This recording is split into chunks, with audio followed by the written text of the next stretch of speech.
बांग्लादेश के मोहम्मद यूनुस को काफ़ी मुश्किल हालात का सामना करना पड़ा है। ऑपरेशन सिंदूर का एक दूसरा पहलू है, वो ये है कि ये अब जो टेररिस्ट ग्रुप्स हैं उनको और इमदाद देंगे इंडिया वाले, और उनको कहेंगे कि अपने ऑपरेशंस और तेज करें। बांग्लादेश के गारमेंट्स को अमेरिका के रिटेलर्स ने रोक दिया है। तो इंडिया है, ये हमेशा चालबाज मुल्क रहा है।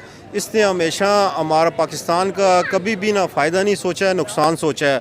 वो पाकिस्तान को हर तरह से कमज़ोर करना चाह रहा है। जयशंकर मेनन जो है वो बहुत जल्द रिप्लेस होने वाले हैं। मोदी उनको स्केपगोट बनाने लगे। हमारी जो फौज है वो बहुत बहादुर फौज है, वो ये जो है जंग से नहीं डरते इंशाल्लाह ताला।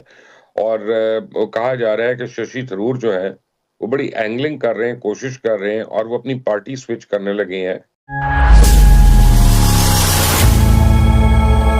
बांग्लादेश के मोहम्मद यूनुस को काफ़ी मुश्किल हालात का सामना करना पड़ा है, क्योंकि ढाका इस वक्त काफ़ी ज़्यादा परेशान है।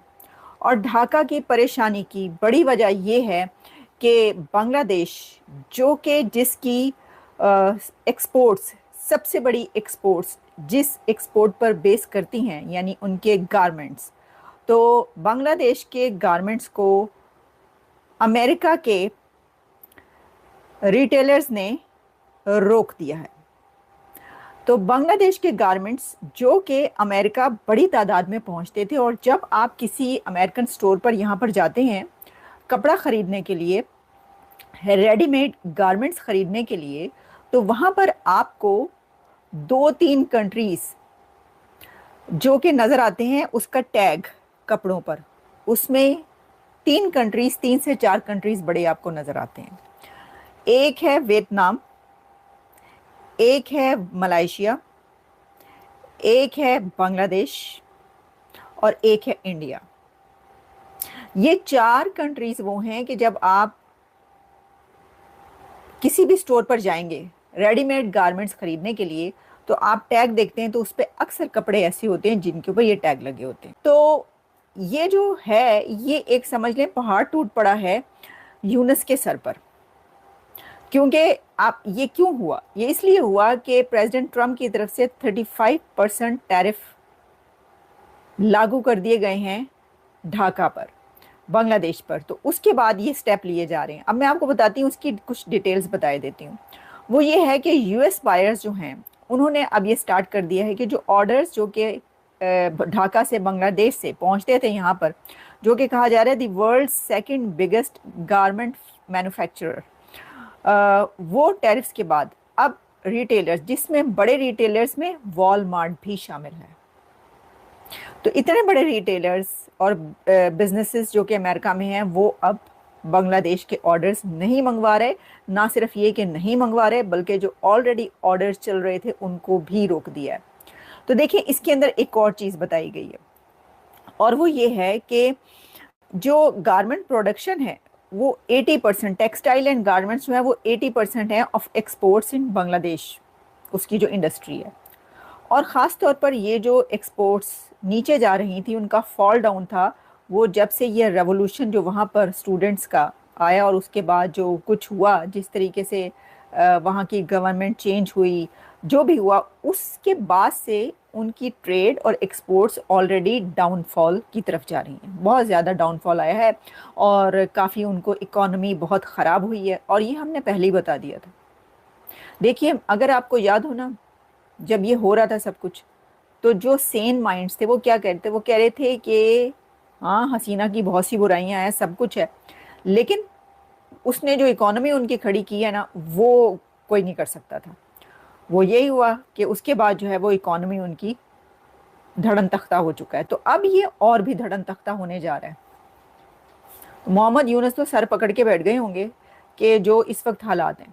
अब देखिए, उनको बड़ा सहारा था अमेरिका से, वो ये समझते थे कि उनका साथ दिया जाएगा, लेकिन क्योंकि जब ये गवर्नमेंट, नई गवर्नमेंट आई, तो इसमें टैरिफ्स का आपको पता है वो तो लग रहे हैं। तो वो उन्होंने ये नहीं किया कि बांग्लादेश पर ना लगाएं, वो बांग्लादेश पे तो ज़्यादा लगा दिए उन्होंने, ट्रंप ने।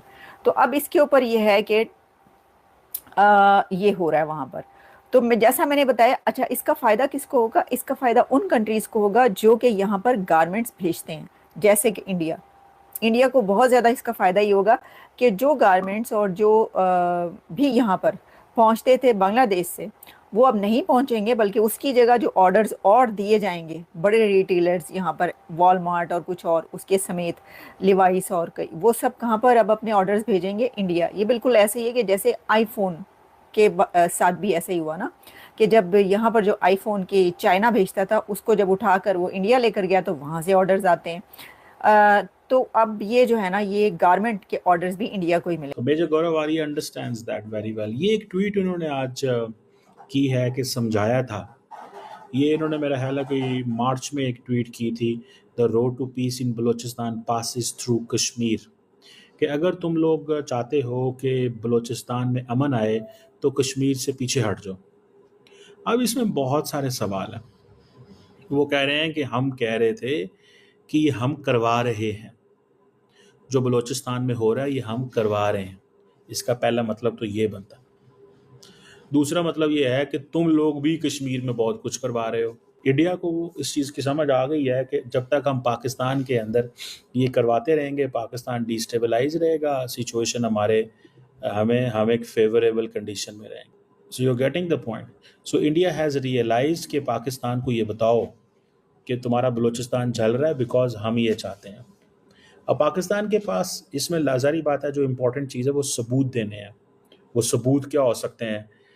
हम कहते हैं जी कुलभूषण यादव है। दूसरा, वो जो एक फोरेंसिक होता है कि जी ये जो मिलिटेंट ग्रुप्स हैं ये इंडिया से कहाँ पैसा ले रहे हैं, क्या पैसा ले रहे हैं, कहाँ से असला ले रहे हैं, क्या असला ले रहे हैं, क्या हो रहा है। अक्सर पाकिस्तान क्या है, SPR इस हवाले से इंफॉर्मेशन शेयर करती रहती है, लेकिन सारी बात है नोबडी बिलीव्स इन दिस। उसकी वजह क्या होती है? लोग कहते हैं जनाब के ये भारत और पाकिस्तान की इंटरनल लड़ाई है।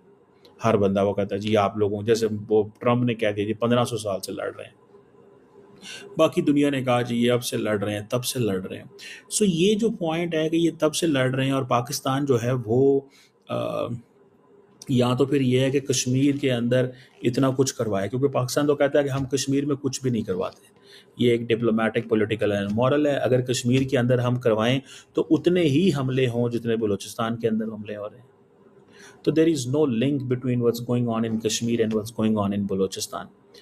दोस्तों, इंडिया को इस चीज़ से कोई गर्ज नहीं है कि कश्मीर में आप हमला करवाते हैं या नहीं करवाते, या आपकी कैपेबिलिटी क्या है वहाँ हमला करवाने की। इंडिया को इस चीज़ से गर्ज है कि Pakistan should stay destabilise for the time we can keep it destabilise. वो कहते हैं कि इसकी तरक्की रोको, इसकी इकोनॉमिक ग्रोथ रोको, इसकी पॉलिटिकल इंस्टेबिलिटी रोको, इसका वो जो रास्ता है वो रास्ता रोको। मिसाल के तौर पे, the more Pakistan is politically volatile, Pakistan की इकोनॉमी फंक्शन नहीं करेगी। जब इकोनॉमी फंक्शन नहीं करेगी तो डिफेंस मजबूत नहीं होगा। जब डिफेंस मजबूत नहीं होगा तो इंडिया से हम डिसएडवांटेजेस पोजीशन में चले जाएंगे। लेकिन so far, despite what prime minister Modi and NS Doval चाहते थे, Pakistan always kept it defence, जिसे वो कहते हैं ना, at the highest level.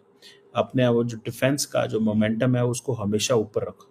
Hello दोस्तों, नमस्ते, जय हिंद। दोस्तों, अमेरिका ने बांग्लादेश पर 35% टैरिफ लगाया है, जिससे अमेरिका में बांग्लादेश को कारोबार करने में भारी दिक्कतों का सामना करना पड़ रहा है। ट्रंप के टैरिफ से अमेरिका में बांग्लादेश के कपड़ा उद्योग पर भारी असर पड़ा है। अमेरिका में अब बांग्लादेश से जाने वाले कपड़ा को अमेरिकी व्यापारियों ने वापस करना शुरू कर दिया है। बांग्लादेश की इकोनॉमी में कपड़ा उद्योग का भारी योगदान रहा है। अब बांग्लादेश की गारमेंट्स धरातल में जाने वाली है। जब से बांग्लादेश में शेख हसीना का तख्ता पलट हुआ है, बांग्लादेश में वृद्धि दर ठप हो गई है। लाखों लोग बेरोजगार हो चुके हैं। बांग्लादेश का कपड़ा उद्योग खत्म हो गया है। दोस्तों, इस वीडियो में इतना ही। वीडियो अच्छा लगे तो लाइक और हमारे चैनल को सब्सक्राइब करें। मिलते हैं अगले वीडियो में, तब तक के लिए नमस्ते, जय हिंद, जय भारत।